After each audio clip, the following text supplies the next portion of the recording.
So number one, Cherry. So what does the term co-educational mean? Boys and girls are in the same school. Right, bingo. Boys and girls are usually in the same school, but also in the same class. That's the most important point. When boys and girls are in the same class. So this classroom is a co-educational classroom because we got boys and we also got girls in the same class. Okay, number two. According to the passage, what are the differences between the ways boys and girls are treated in co-educational classes? So the next one was Grace. So what do you have? What's your answer, Grace? Boys get more attention from their teachers, and teachers give boys more demanding academic challenges. Yep, so boys get more attention, and boys are asked to do more, like hard stuff, like academically challenging things, and girls are just quiet and be well-behaved. Okay, now the third question. There's no answer you can find, it's from your own experience. So, Robert, what do you think? Do you think that boys and girls are treated differently by teachers and co-educational schools that you've attended? No.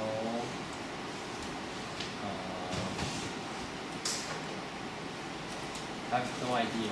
You don't have any idea. You must have an idea. We all have ideas. We all have lots of ideas. Come on, just think about it. Does your teachers ever treat girls and boys differently in any class you've ever taken? Give boys more demanding. No, you can't find the answer there. You can't find the answer in the book. Think about your experience. There's no answer in the book. It's about yourself. 答案不是在课本里面。You will look for a day and you won't find it. You have to think about your own experience. Do you think about your own teachers? 好，看我。So think about your teachers. Do you think any teacher you've ever had has treated boys and girls differently? Can you think? I think teachers give girls more concepts. You think what? Teachers give girls more concepts. I couldn't hear a word you said. I just heard girls more gossip. Is that what you said? No. Concept. Concept. What does that mean? Girls more concept. 多给女孩。 Huh? 多给女孩比较多关系这样。Okay. Can you use English? Try. This is all English program. No. AEP. All English. Giving girls more concepts. Giving girls more concept? Yes. What does that mean? Giving girls more concept. 关系。Consent. Concern? Yes. You mean they treat girls like they're more worried about girls than boys? Is that what you mean? Yes. Oh, okay. So you think it's not like exactly what the article says. You think maybe girls got more attention in the classroom. You think? Is that what you mean? Yes. Okay. All right. Well, we'll see. You know, everybody has different experience. So let's look on page 43. Some stuff similar to last time, so it's good to review it again. Some is a little bit, we talked about last time about using symbols and abbreviations. So remember, when you take a lecture, you don't have a lot of time. You have to write down all the words, right? So you should try to get a habit of using symbols and abbreviations. We learned some last week and then some more here this week. You might want to try to change some of these symbols that are here on the page to those that are easier for you to remember and use. And like I said last week, you may have to invent some on your own, okay? Just depending on what's the content of the lecture. Maybe you have to remember, if you invent some symbols or abbreviations when you listen to a lecture, you have to go back quickly after the lecture is over and maybe rewrite your notes or make sure that you know what you used. Or otherwise, if you go back and look at your notes, you might forget if you wait too long. So just make sure that you remember what kind of symbols or abbreviations you used and what they meant for. Otherwise, your notes won't help you because you won't know what you took notes on. If you used a lot of abbreviations and symbols, but you don't remember what they stand for. So we have some common symbols and common abbreviations here. So I'm trying to think, is there any that's a little bit, any new ones from last time? Maybe just a dollar sign. I don't know if there's, or at, AT, the at sign. I don't think there's anything else that's maybe new from last time. So you can just double check, look over those again. We have some new abbreviations though from last time. We didn't have all of these abbreviations. Some we did, some we didn't. But let's go over those again. So you can see, you can write EX or EG to stand for example. Like I told you, the EG comes from the Latin meaning example. For example, that's why we use EG to mean example. ETC, it also comes from Latin. Etc. is a Latin word. AM means before noon or PM, afternoon, and government. ED for education, and PROF for professor, DR for doctor, USU usually. And then pro and con. So both of them also come from Latin. Pro meaning in favor of, and contra means against, also a Latin word. So these are new abbreviations that you can try to use today. So let's read over the last paragraph together. When taking notes, these two words are useful, talking about pro and con. Many texts and lectures talk about arguments for or arguments against something, or the advantages or disadvantages of something. In such cases, it is easy to simply use the heading pro for arguments in favor of something or its advantages, and the heading con for arguments against something or its disadvantages. So the terms may be used in the plural as well. So we can say pros and cons. So the good stuff and the bad stuff about something. It's also common for people to use these terms in conversation. So you can hear people talking about pros and cons of any topic, even in daily conversation. Okay, so let's keep those in mind, and let's go on to page 44. So we got some symbols and abbreviations that this lesson actually targets and wants you to try to use them today. So what I want you to do is to take a couple of minutes with a partner and try to match the symbol to its meaning. The symbol on the left to its meaning on the right. So I'll give you about 4 minutes to do this activity, and then I'll go over the answers with you.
Okay, so to save on our time, because our time is limited today, let me just give you the answers quickly to these. So, number 1 is C, 2J, 3L, 4I, 5 is A, 6 is M, 7K, 8F, 9N as in nose, 10B as in berry, 11D as in dog, 12G, 13H, and 14E.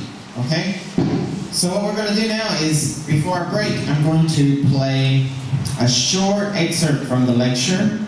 And what you need to do is, if you have a piece of paper or somewhere that you can take some notes, practice trying to take notes using some of these symbols, okay? Just a practice.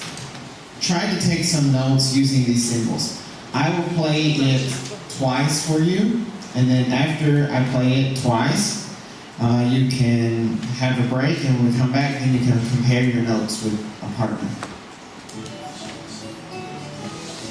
Chapter 3, Growing Up, Male or Female. Page 43. Note-taking. Using symbols and abbreviations. Step 3. I'm going to be discussing the benefits of single-sex education. As a teacher and advisor in an all-girls school, I am often asked to defend single-sex education, specifically all-girls education, as on trial. Let me start it again. Sorry. Chapter 3, Growing Up, Male or Female. Page 43. Note-taking. Using symbols and abbreviations.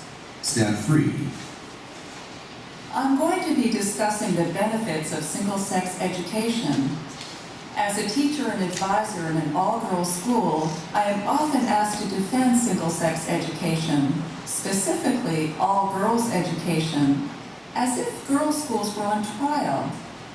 I personally strongly recommend single-sex education for girls, but the arguments against this form of education can be quite powerful. So I would like to begin by pointing out 3 of the main arguments against all-girls schools. Now complete the steps. One more time. Chapter 3, Growing Up, Male or Female. Page 43. Note-taking. Using symbols and abbreviations. Step 3. I'm going to be discussing the benefits of single-sex education. As a teacher and advisor in an all-girls school, I am often asked to defend single-sex education, specifically all-girls education, as if girls' schools were on trial. I personally strongly recommend single-sex education for girls, but the arguments against this form of education can be quite powerful. So I would like to begin by pointing out 3 of the main arguments against all-girls schools. Now complete the steps in your book. Okay, so maybe you can compare your notes. Since we still have a couple minutes before the break, go ahead and compare your notes to someone sitting next to you.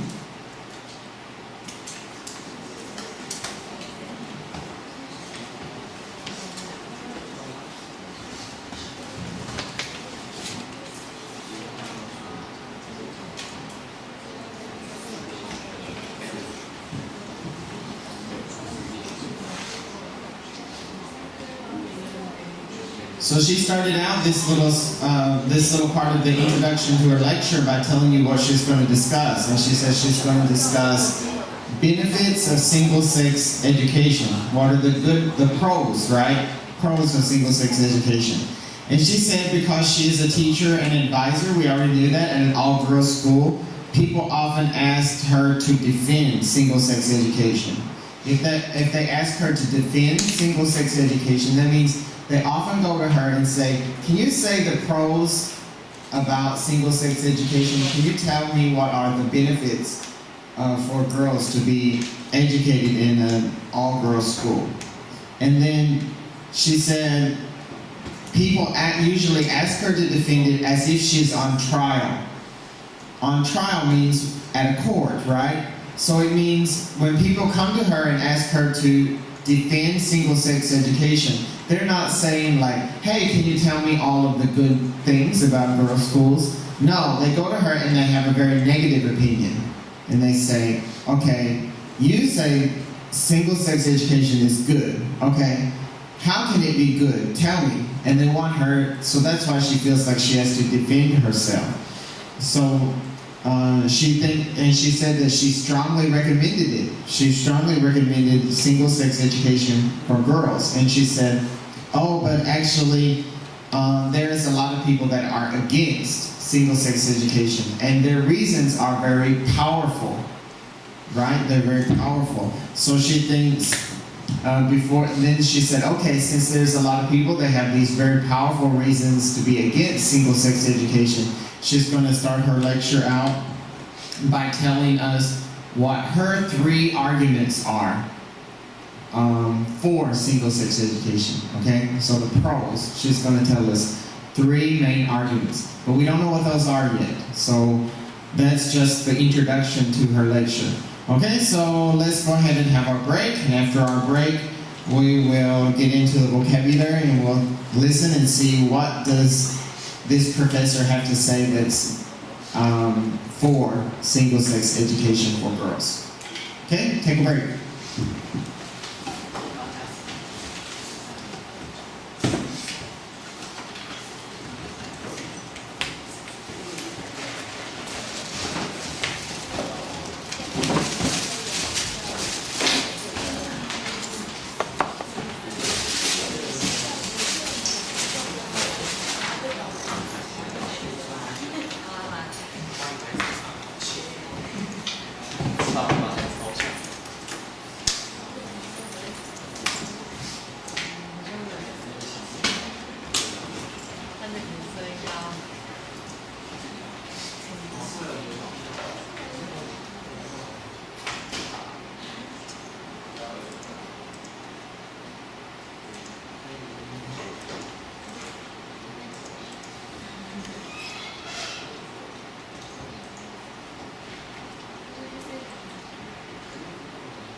要从这边推到那边的意思。然后又要像他们这样这么快速的，而且还要解释。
Let's look at the next part.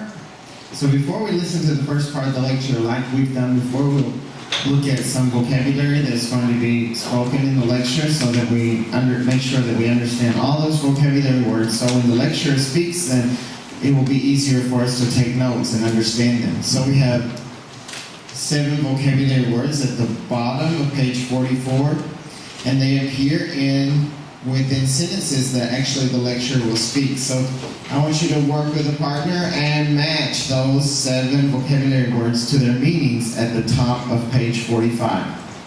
So after that, I will give you the answers to those and we will continue. So I'll give you about 3 or 4 minutes to finish that up.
All right, let's quickly go over these vocabularies. So the first word was defend. And here, defend means to explain why I'm in favor of something or to explain why I support something. All right, and the next one, number 2, on trial. On trial refers to being questioned in a court of law. So when you go to court and you are asked questions, that's called being on trial. So she was describing how she felt as if she was on trial when she had to defend single-sex education for girls. And the third one, feminists. Feminists here just refers to any people that support women's rights. So if you believe that women should be treated equally as men, then that's considered being a feminist. And number four, smooth transition. A smooth transition here refers to just be an easy way, an easy method, or a very easy way of doing something. Smooth transition. So going from one thing to another very smoothly, very easy. All right, number 5, values. So values, when you value something, it means you support it, you encourage it, you hope it will happen. You want it, you try to make sure that that thing happens. And number 6, unique. Here, unique means unusual or special. And the last one, self-confidence. So here, self-confidence means some feeling that you have that you can manage something or handle something just on your own. So all of us should have self-confidence. All right? So the next part here is actually over the first part of the lecture. Finally getting to listen to the lecture. And we have some sample notes. And you can see that the person that is taking the notes, they put who is giving the lecture, Dr. Mary Frosch. And we have the title of her lecture, the benefits of single-sex education for girls. So the person looking at their notes will be very clear at who gave the lecture and what was the topic of this lecture. And then we see there's 2 different parts. So they also labeled the parts. Part 1, disadvantages and advantages of single-sex education for girls. All of this has all of the words spelled out, and then the stuff below is where we start to use our abbreviations and symbols. And if you notice that the person taking the notes has decided to put their notes into columns. So there's one column for the cons and one column for the pros, okay? This is a good way, very effective way to organize your notes. If someone's giving a lecture in which they're talking about some type of argument and they're giving the pros and cons of something or telling why they support something or don't support something. In that way, you can see both sides of things. So you might want to try that in future lectures that you hear. So what I'm going to do is I'm going to play the first part of the lecture. I want you to try to take notes to fill it in. If you notice that underneath the cons and pros there are some bullets. Bullets are the little dots, right? The bullets there show how many basically supporting details under each of these reasons to be for or against or the disadvantages and advantages of single-sex education for girls. So you can see there are 3 cons that she's going to talk about in her lecture and only 2 pros. And we have one con already listed for us there. It's old-fashioned education, and it's different for boys and girls, okay? So that's the first one. So what we need to do is we need to listen clearly, get the other 2 cons, get the 2 pros, and try to take notes on that, but using symbols and abbreviations. So I'll play this part, the first part of the lecture, twice for you, let you take some notes, and you can compare them with your partner, see if you can hear every one of these important examples that she gives. Chapter 3, Growing Up, Male or Female. Page 45. Note-taking. Using symbols and abbreviations. Step 2. I'm going to be discussing the benefits of single-sex education. As a teacher and advisor in an all-girls school, I am often asked to defend single-sex education, specifically all-girls education, as if girls' schools were on trial. I personally strongly recommend single-sex education for girls, but the arguments against this form of education can be quite powerful. So I would like to begin by pointing out three of the main arguments against all-girls schools. First of all, critics of all-girls schools argue that the separation of the sexes seems old-fashioned. It goes against the aims and the goal of feminists and liberal educators, which is to provide fairness, to make sure boys and girls have the same educational opportunities and are treated in the same way. Secondly, the critics say that in single-sex schools, boys and girls can't develop the ability to interact with one another. They point out that in single-sex schools, boys and girls can't learn how to be comfortable with each other and also how to compete with each other. The third criticism is that single-sex schools don't provide children with a smooth transition into the adult world where men and women live together. In single-sex schools, these critics say, boys and girls cannot become prepared for a world in which they will work, play, and live together as adults. But although these are serious arguments, I believe that single-sex education is beneficial for girls. In the second part of this lecture, I'll focus on two strong advantages of single-sex education. It values girls' unique qualities, and it helps girls develop self-confidence. Now complete the steps in your book. All right, take a couple of minutes to compare your notes to someone sitting next to you. See if you use the same symbols and abbreviations. See if you heard the same thing.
All right, let's listen one more time.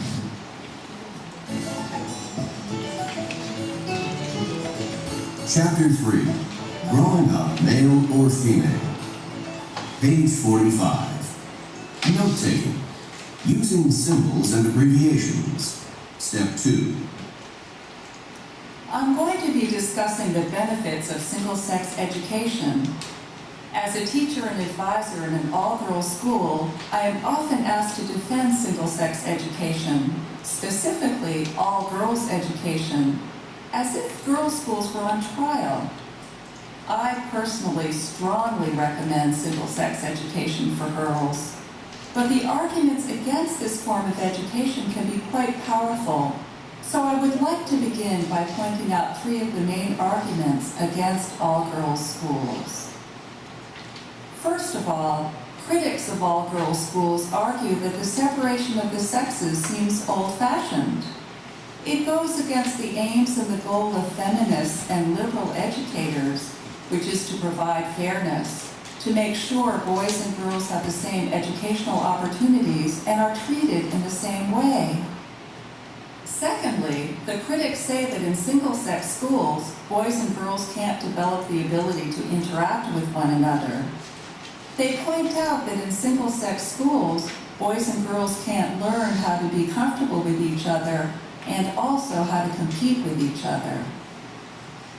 The third criticism is that single-sex schools don't provide children with a smooth transition into the adult world where men and women live together. In single-sex schools, these critics say, boys and girls cannot become prepared for a world in which they will work, play, and live together as adults. But although these are serious arguments, I believe that single-sex education is beneficial for girls. In the second part of this lecture, I'll focus on two strong advantages of